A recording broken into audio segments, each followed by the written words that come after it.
Bonjour à tous, c'est Claire et bienvenue dans cette présentation d'un nouvel oracle qui s'appelle Pure Magic Oracle de Andrés N. Grazia,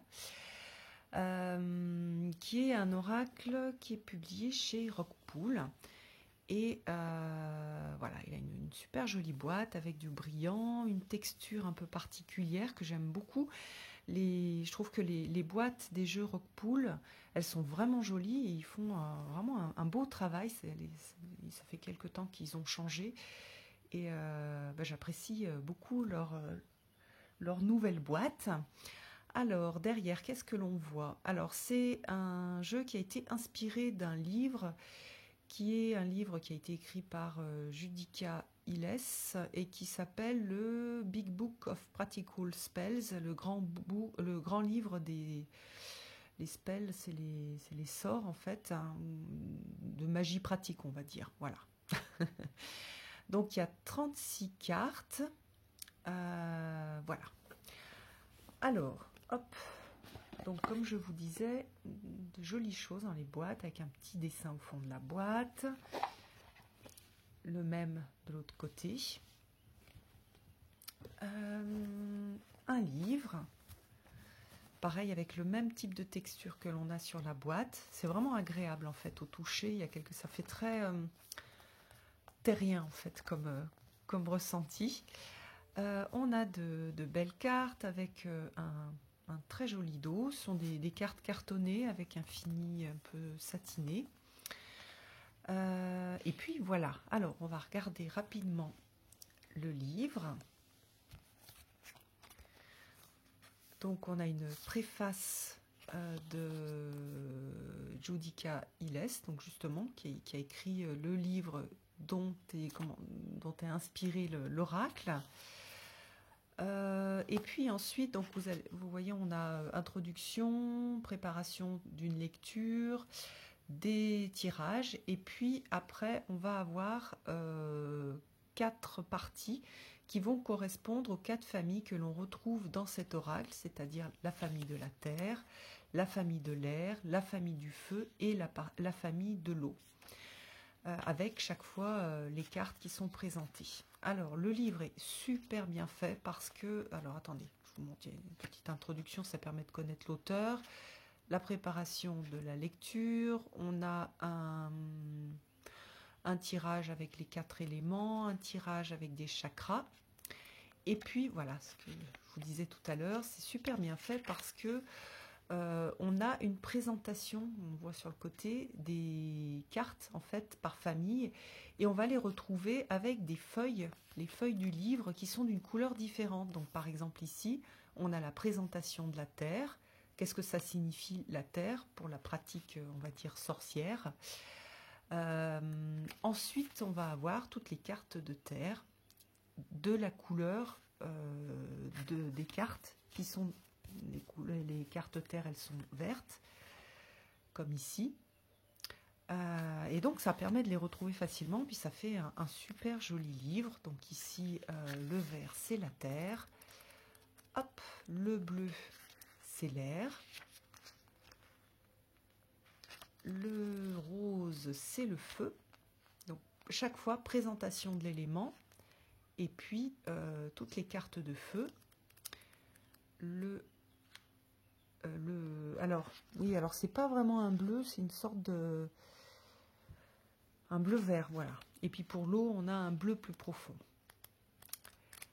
Au niveau de la présentation des cartes et de ce qui est noté dans les cartes, la signification, donc on va avoir donc, à chaque fois la représentation de la carte en couleur, le nom, les mots-clés, un texte d'introduction, enfin pas d'introduction, un texte de signification.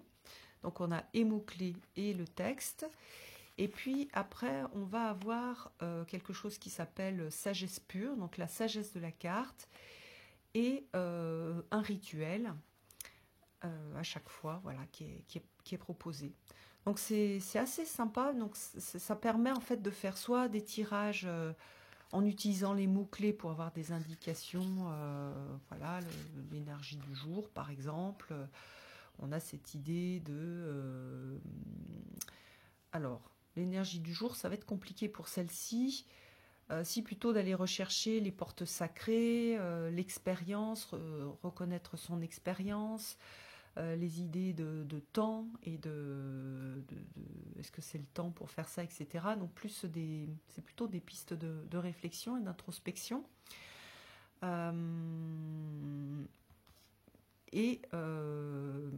Oui, donc voilà, on peut avoir juste ça, ou on peut faire. Enfin, c'est quand même c'est plus un jeu de travail personnel qu'un jeu de divination. Ce serait dommage de prendre ce jeu-là pour faire de la divination. Ça va être un peu plus compliqué. Je dis pas que c'est pas possible, mais c'est plus compliqué.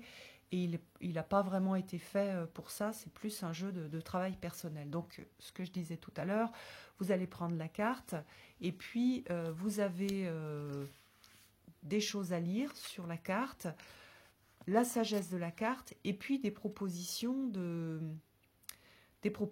rituels. Donc je trouve que c'est très sympa et que ça permet par exemple, de commencer une pratique et d'avoir des idées de choses à faire pour pratiquer et pour se connecter à ces énergies de magie. Donc voilà. Alors, au niveau des cartes, comme je l'ai dit précédemment, on a donc ces cartes-là bleues. Je ne les ai pas rangées. Ça va être les cartes liées à l'eau, à l'élément eau.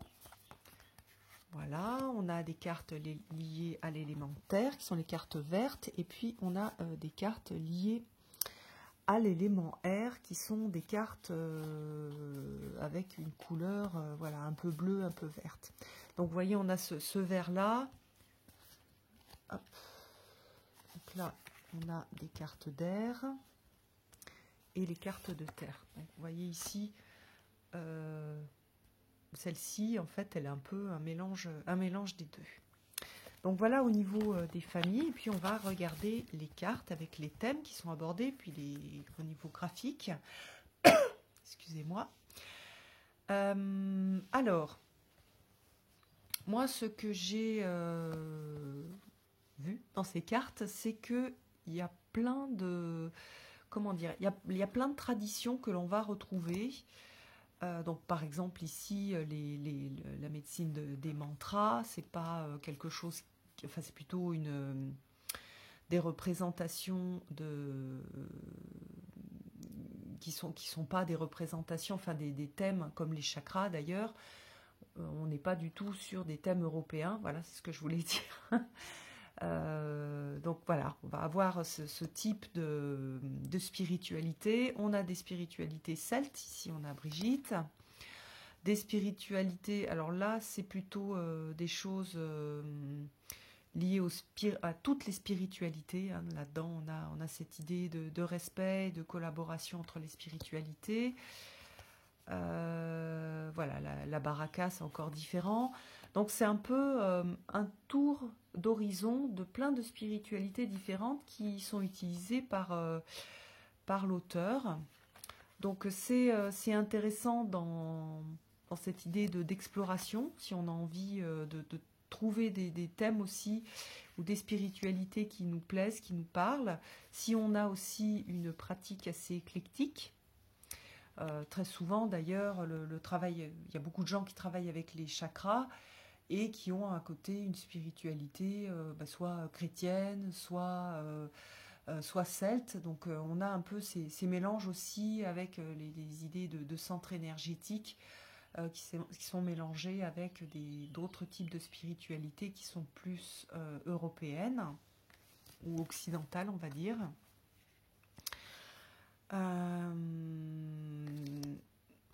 Donc voilà, en fait, c'est ce type de travail qui vous est proposé avec ce jeu. Donc là, on a les djinns, donc à nouveau quelque chose de différent. Voilà, là, on a le vent, la terre-mère, les amulettes. J'aime beaucoup celle-ci, je la trouve très jolie. Au niveau des graphismes, on a quelque chose d'assez délicat, de pastel. Qui est très sympa, très joli, enfin que moi je trouve joli. Voilà, le chemin des quatre, les familiers, donc ça, bon, on l'a un petit peu dans toutes les traditions. le, le craft, herbal craft, c'est en gros le fait de travailler avec les herbes. On a les muses des océans, super joli. On a les gnomes, j'adore cette carte. Je suis super contente qu'elle soit là. Le miroir magique.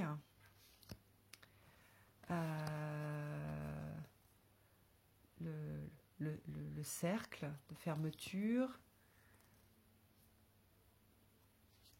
On a les blessures de la sorcière.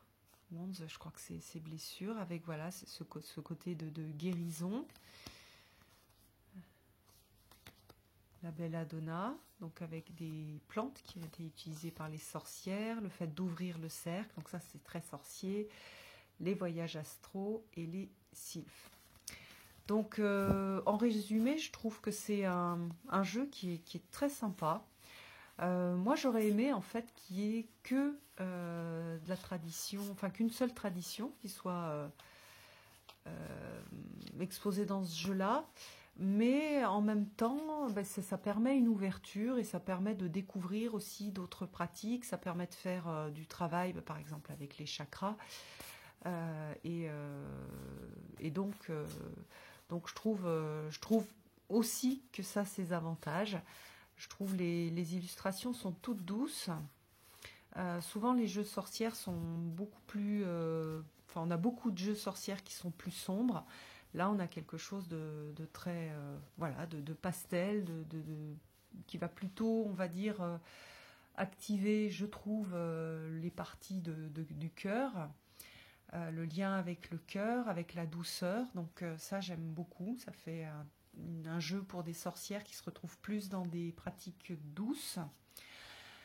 Et puis voilà, au niveau comment dire, de la présentation, c'est vraiment chouette. Et puis moi j'aime bien ces petites propositions de rituels, comme on peut avoir aussi dans beaucoup de jeux d'Alan Fairchild par exemple. Et là ça fait un jeu avec une structure plus courte, plus synthétique, et avec des propositions de pratiques. Et moi j'aime bien parce que déjà ça donne des idées quand on n'a pas envie même quand on a l'habitude, qu'on a juste envie de lire une carte et puis de faire un rituel, qu'on nous serve tout un petit peu sur un plateau. Je trouve ça assez sympa quand on n'est pas très bien, on n'a pas forcément l'énergie pour créer quelque chose. Et puis pour les débutants, ça donne des idées de rituels sans pour autant avoir un énorme livre avec plein de rituels. Là, on tire une carte et puis on va faire un petit rituel. Donc, je trouve que c'est bien, que c'est voilà, que c'est du coup un jeu qui est adapté pour les débutants pour commencer à pratiquer des choses. Les rituels sont assez simples. Alors, je ne les ai pas tous faits, mais globalement, c'est plutôt des choses assez simples avec pas des instruments très complexes. Voilà, donc on a vraiment des idées on va utiliser des chandelles, on va utiliser des petits parchemins, on peut le faire sur du papier. Voilà, c'est des tout petits rituels que je trouve très sympas et bien écrits.